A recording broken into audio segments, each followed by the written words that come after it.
छोरा मत पे कलर सोनी बीज गिर मारी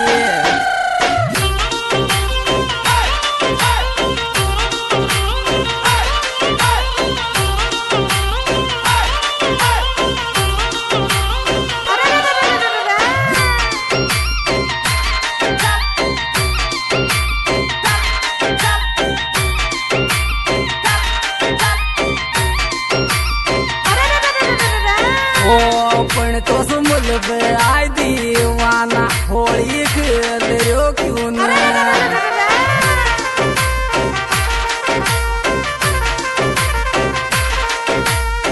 खेळलो क्यों न रे बावळा खेळलो क्यों न तो मुलब आय दीवाना होळी खेळलो क्यों न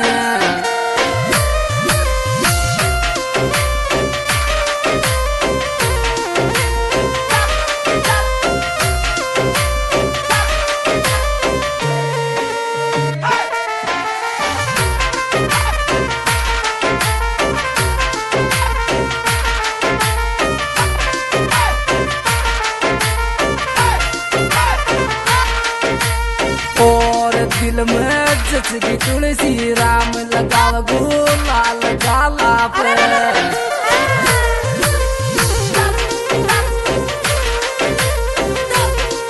गुलाल गाला पर लगाव गुलाल गाला पर काई से भी पतला सा लगायो गुलाल गाला पर